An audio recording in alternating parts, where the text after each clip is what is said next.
Bonne matinée à tous les Congolais au pays et partout à travers la diaspora.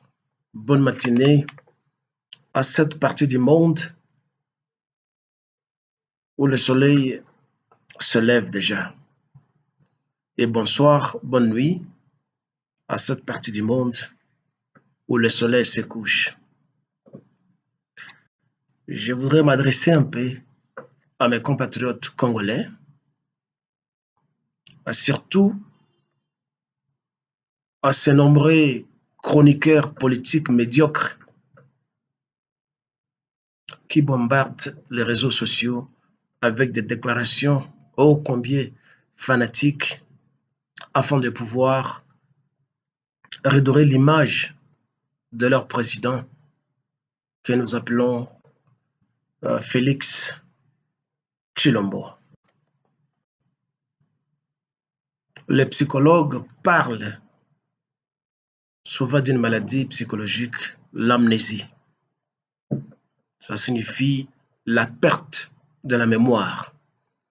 Cette perte peut être temporaire ou profonde même. Et dans la mémoire du Congolais, très souvent, il y a un trou profond de mémoire. Et ceux-là qui se disent qu'ils connaissent, une fois qu'ils sortent à l'écran, ils nous donnent l'aspect des savants, de gens qui connaissent tout et que la majorité ne connaît rien. La majorité est ignorante. Je voudrais parler de quelques points qui se trouvent ici. J'ai entre mes mains ici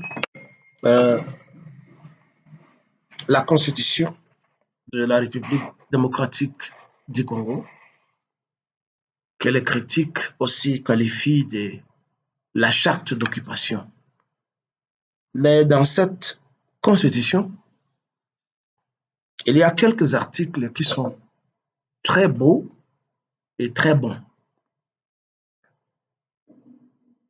Ces articles sont dans cette Constitution et au lieu qu'on les applique, on fait semblant de les ignorer.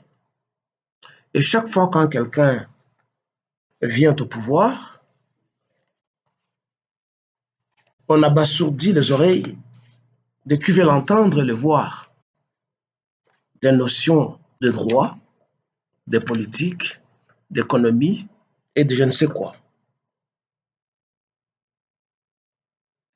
Dépendant de l'édition qui a publié ça, ici c'est l'édition de l'Inélite, parfois vous pouvez rencontrer cette constitution dans des grands volumes, ça c'est tellement petit. Je vais vous parler brièvement de la nationalité congolaise, je vais vous parler de la souveraineté, je vais vous parler un peu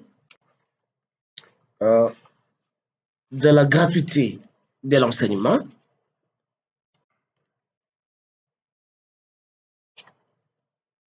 En bref, c'est ça. Commençons d'abord par la souveraineté. Section 2 de la souveraineté. Article 5, ici c'est à la page 24. Il y est dit ceci, la souveraineté nationale appartient au peuple. Tout pouvoir émane du peuple, qui l'exerce directement par voie de référendum ou d'élection et indirectement par des représentants, enfin par ses représentants, excusez-moi. Et là, je voudrais écorcher un peu les pasteurs et les religieux qui ont l'habitude de nous dire que le pouvoir ou l'autorité émane de Dieu. La Constitution, qui est notre Bible politique et humaine, dit que le pouvoir, enfin tout pouvoir émane du peuple et non pas de Dieu. Je ne sais pas qui l'a dit. C'est la Constitution, la loi mère de chaque pays. Donc le pasteur et le reste cessent de mentir. Le pouvoir ne manque pas de Dieu. Ce n'est pas Dieu qui installe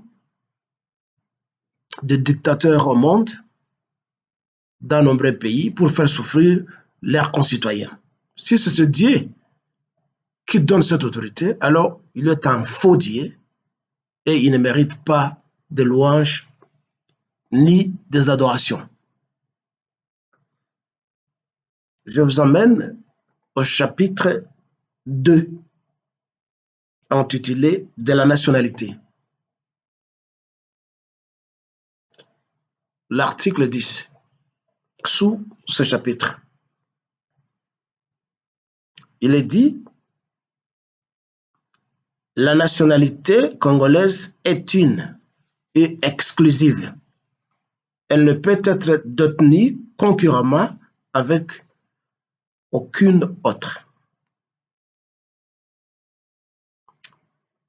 Je saute un peu une phrase pour lire celle qui suit. Est congolais d'origine toute personne appartenant aux groupes ethniques dont les personnes et le territoire constituaient ce qui est devenu le Congo présentement, la République démocratique du Congo, à l'indépendance. Et cela m'amène à un autre point sur la candidature à la présidence. C'est à la page 57 de cette édition. L'article 72. Nul ne peut être candidat à l'élection du président de la République s'il ne remplit les conditions ci-après. 1. Posséder la nationalité congolaise d'origine. 2. Être âgé de 30 ans au moins. 3. Jouir de la plénitude de ses droits civils et politiques. Et 4. Ne pas se trouver dans un des cas d'exclusion prévus par la loi électorale. Je ne veux pas me mettre à interpréter ou à expliquer ces 4 points.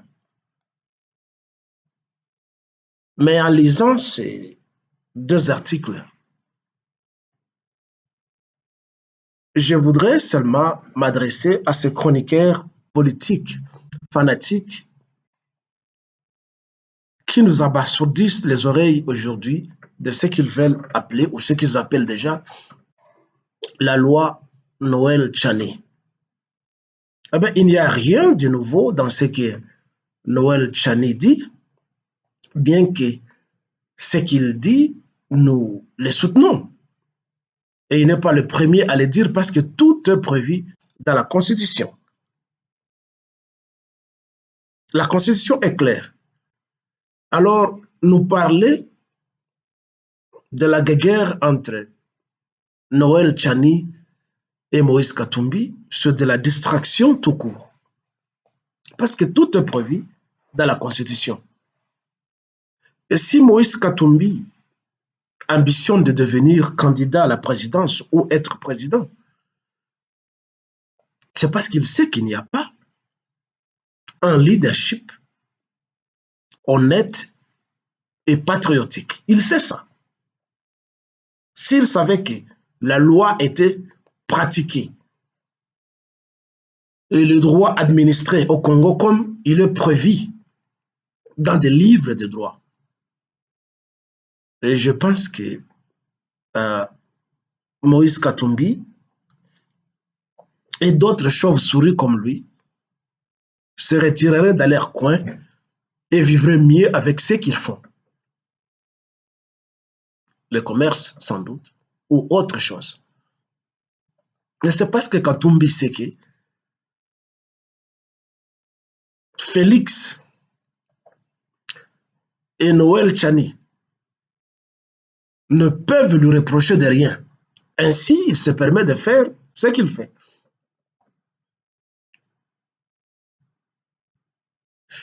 Il n'y a pas longtemps qu'on a vu la femme, l'épouse, je vais dire, pour plus de respect, de notre compatriote Noël Tchani, sortir à la télévision et massacrer son mari en étalant tout leur linge sale en public. Et un des points de son intervention était que son mari détient une double nationalité. Il est américain. D'emblée, il est un cheval non partant. Et s'il y avait l'état de droit au Congo, c'est quelqu'un qu'on devait arrêter immédiatement ou l'exclure, ou lui demander seulement de choisir entre être américain, demeurer américain, ou abandonner la nationalité américaine et choisir être congolais s'il veut devenir candidat président, ou le contraire. Mais le gouvernement en question, en place, garde son calme, et alors les chroniqueurs de gauche, de droite, de devant et de derrière, tout le monde parle. La loi Tchani, la loi Tchani. Il n'y a pas de loi Tchani. Il n'y en aura pas. Parce que cette loi est prévue dans la Constitution avant que Tchani ne fût ou ne soit. Il n'y a rien de neuf. Et vous, le pauvre flatteur, commentateur et chroniqueur politique congolais, vous voulez gaspiller le temps de téléspectateurs et des Congolais. Il n'y a pas de loi Tchani parce que la Constitution est claire là-dessus. Les deux sont des chevaux non partants. Ils veulent imiter ce qui s'est passé avec Hippolyte Kajambele Kanambe, faussement appelé Joseph Kabila. Lui a été imposé par la communauté internationale comme étant un mercenaire au pouvoir. Moïse Katumbi devra être arrêté pour des crimes connus et qui sont répertoriés. Il n'a aucun sang congolais, c'est connu. Alors que mon confrère Noël Tchani ne vienne pas distraire les gens, qu'il fasse autre chose. C'est un économiste, c'est un financier, il peut créer des sociétés relatives à son domaine, au lieu de passer le temps à bourdonner comme une abeille. La Constitution est claire là-dessus. Cherchons à guérir notre amnésie. Je vous amène à la page 45 de notre Constitution, charte d'occupation, mais comme je dis, qui contient des beaux et des bons articles en certains endroits.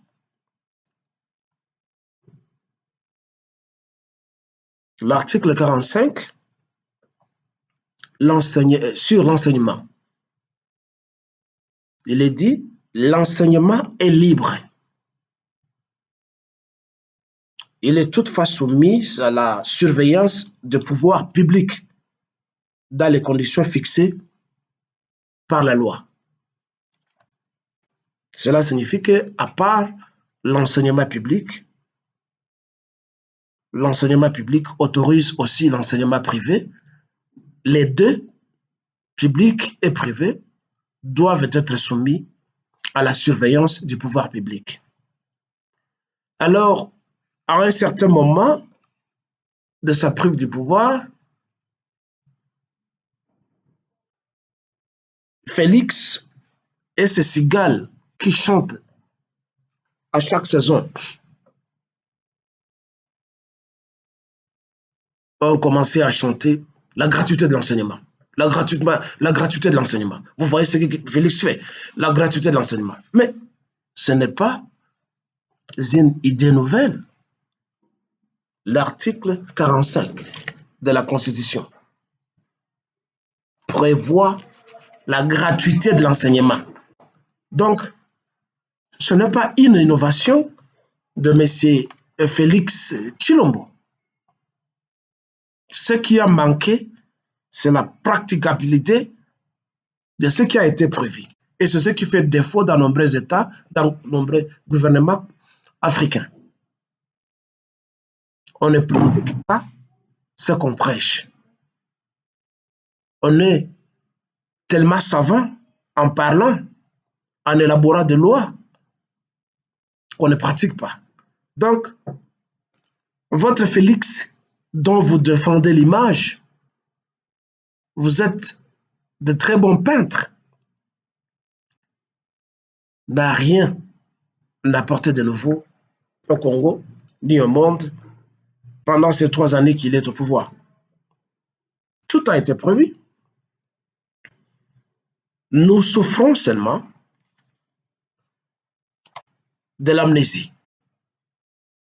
Et à cela s'ajoutent les effets dormitifs qui sortent de nos bouches, surtout des politiques, des fanatiques, des flatteurs, des tribalistes,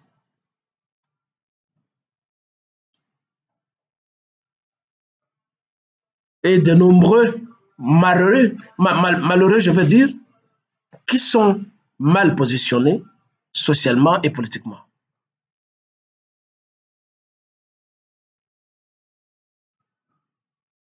De l'état de droit, je vous emmène à la page 104 de notre Constitution, dans cette édition. Section 4, intitulée « Du pouvoir judiciaire ». Paragraphe 1er des dispositions générales. Et là, nous allons à l'article 149. Je lis. Le pouvoir judiciaire est indépendant du pouvoir législatif et du pouvoir exécutif.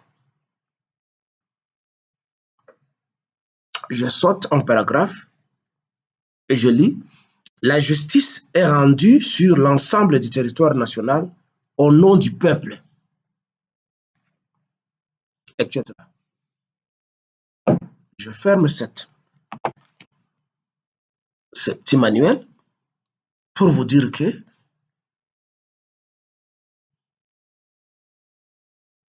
à sa prise du pouvoir, Félix Tshilombo a tant parlé de l'état des droits. L'état des droits est prévu ici, dans cette constitution. L'état des droits a été prévu dans toutes les constitutions qui ont géré le Congo depuis l'époque coloniale jusqu'au premier gouvernement souverain de Lumumba, Kasavubu et les autres, et jusqu'au coup de force de Mobutu, pendant les 32 ans de Mobutu. Quand vous lisez le manifeste du MPR, l'état des droits y est prévu. Là où nous échouons, c'est de mettre en pratique ce que nous disons. En fait, les politiciens congolais et africains ne sont pas différents des pasteurs de nos églises. Les pasteurs de nos églises ne pratiquent pas ce qu'ils prêchent.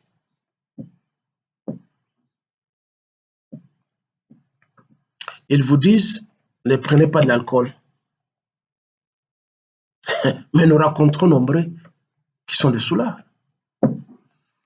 Ils vous disent, ne forniquez pas, mais ils sont les premiers à coucher avec toutes les femmes, mariées, non mariées. Ils vous disent, ne péchez pas. Il y a plusieurs sortes de péchés. Ils sont les premiers à être des escrocs. Donc, ils ne pratiquent pas ce qu'ils prêchent. Et cette comparaison est plus frappante et s'applique à nous, les politiciens. Vous, les chroniqueurs de la politique congolaise, qui défendez l'image de votre Félix Antoine, vous devez faire très attention de ne pas trop verser dans la flatterie où vous croyez qu'on va vous nommer à de tels postes parce que vous caressez les politiciens dans le vrai sens du poil. Vous manquez du réalisme politique et de l'honnêteté. Et vous passez votre temps à peindre l'image de fausseté d'un dictateur, d'un violeur de la Constitution, d'un menteur, d'un ange de promesses qui ne tient jamais. Et vous voulez que les gens mordent à l'hameçon de vos mensonges. J'avertis encore les chroniqueurs et les blogueurs congolais sur leur manque d'éthique journalistique. Je ne suis pas un journaliste, je suis un patriote congolais qui intervient quand je le veux sur des faits et des phénomènes politiques, sociopolitiques chez nous. Il y a presque un an, nombreux chroniqueurs politiques congolais ont annoncé la mort du dictateur rwandais Paul Kagame. À cela s'est ajouté son compatriote résident au Congo, Azarias Ruberwa. Tous les réseaux sociaux étaient secoués, inondés de ces annonces. Mais lors de ce sommet économique à Paris, tout le monde a vu M. Paul Kagame surgir du royaume des morts où vous l'avez mis. Celui que nous avons vu n'était pas un sosie de Paul Kagame. C'était Paul Kagame en chair et en os. Nous l'avons reconnu par ses phénotypes, même par la timbre de sa voix. C'était lui. Ce n'était pas un sosie. C'était Paul Kagame lui-même en personne.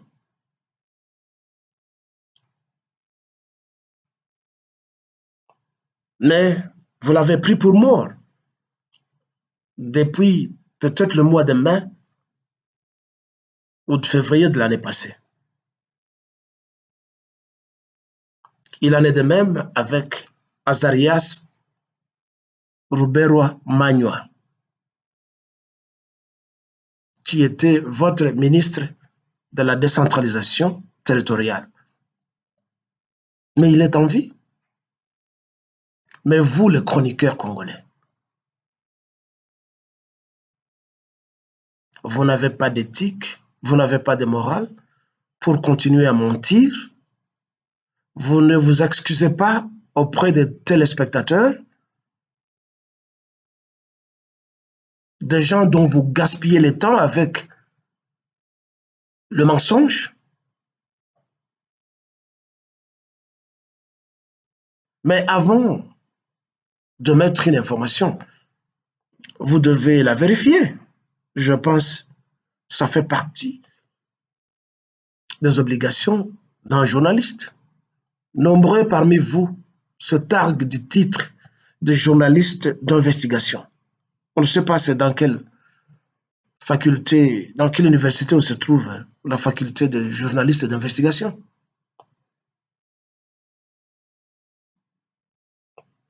Mais vous devez quand même être honnête avant de venir distiller des mensonges comme ça aux yeux du public. Que diriez-vous aujourd'hui de la présence de Paul Kagame? C'est une momie égyptienne, rwandaise peut-être, qui est sortie du sarcophage et marchait sur notre planète. Vous ne voulez pas vous excuser. Et nombreux parmi vous s'appellent des chrétiens, des musulmans, mais vous mentez. Vous ne voulez pas changer votre façon de vous comporter. Même devant l'écran, vous venez mentir. Kagame est en vie. Roberto est en vie. Et là, je vais conclure par un article de la même constitution. Parce que depuis que Paul Kagame a jeté de la salive sur les Congolais, les fanatiques de Félix Tshilombo se mobilisent pour nous apprendre des leçons pédagogiques tardives en disant non, mais si le président s'est calmé, c'est parce qu'il entreprend une diplomatie de haut niveau. Son silence est dès lors, ce n'est pas une faiblesse, c'est parce qu'il est le président de l'Union africaine, il doit ménager les efforts pour ne pas blesser tel ou tel parce qu'il est le père de la famille. Non, il est une personne en double, ou il est double personne en une. D'un côté, il est président de l'Union africaine, et de l'autre côté, il est d'abord congolais. En état congolais, il a un corps. Quand ce corps est blessé, il doit réagir.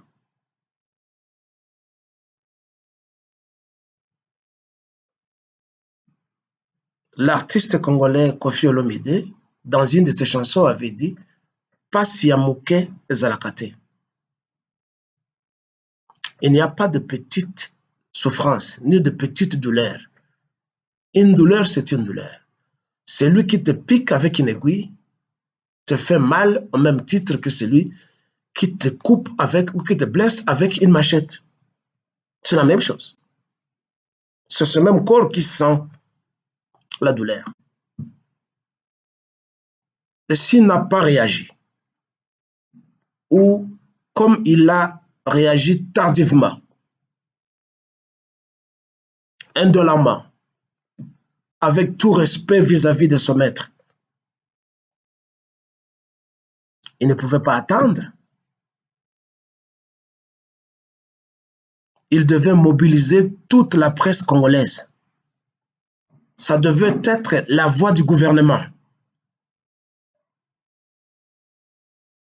Mais on l'a vu coincé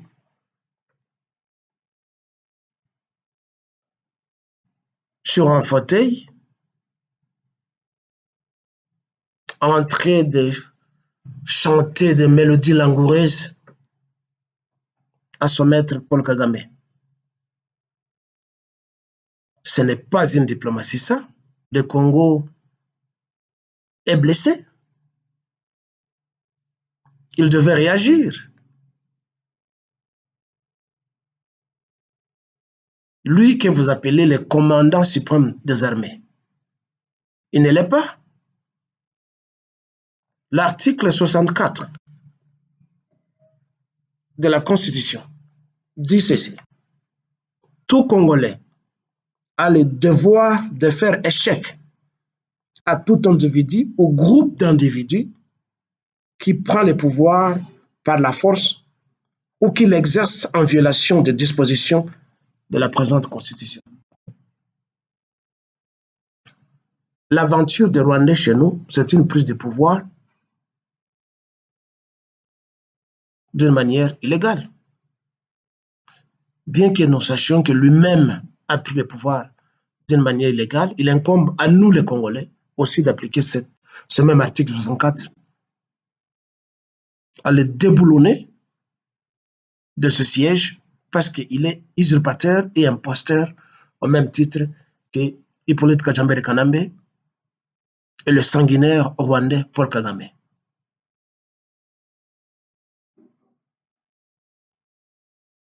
Monsieur Félix, en proclamant l'état de siège, s'est limité dans ses tâches.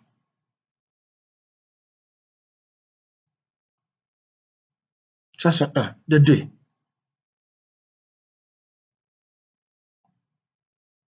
il devait directement fermer les frontières pour prouver qu'il est innocent et il veut défendre le territoire.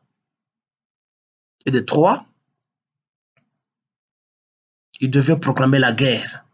Et le Congo a le droit de faire la guerre au Rwanda. On ne devait pas attendre. Pourquoi les frontières ne sont pas fermées? Pourquoi son état de siège ne se limite qu'au nord du Kivu?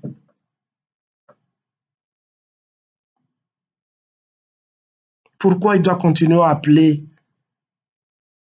notre envahisseur son frère? Pourquoi il doit continuer à permettre l'ambassade du Rwanda, du Burundi ou les ambassades des pays agresseurs à œuvrer chez nous s'il n'est pas complice? Nous ne soutenons pas ce qui se fait en Israël présentement, mais la réaction du Premier ministre israélien, Netanyahou, peut être imité comme étant l'exemple d'un leadership fort. Il n'y a pas un leadership fort au Congo, c'est un leadership boité, paralytique. Le Hamas largue des bombes sur Israël. La réaction ne s'est pas fait attendre. L'armée israélienne riposte jusqu'aujourd'hui. C'est ce que doit faire un président, c'est ce qu'on doit appeler un leadership responsable. Vous, les flatteurs, chroniqueurs de la politique congolaise, je veux dire, vous devez dire à votre président de cesser d'être très folklorique. On n'a pas besoin de cette politique, on a besoin du pragmatisme. Ça, c'est de l'amateurisme qu'il est en train de faire. Ton corps est blessé et toi, tu te recroquevilles dans un fauteuil pour distiller un langage amadoueur, teinté de lamentation. C'est quel genre de président ça? C'est quel genre de politique ça? Et jusqu'où irons-nous avec cette politique de flatterie, de bassesse qui rabaisse les Congolais et les Congolais au niveau de bête? C'est de votre compatriote Vib, Djemadari Vibi Kilkilele. C'est pour le Congo de Lumumba, de tous les Congolais et de tous les martyrs.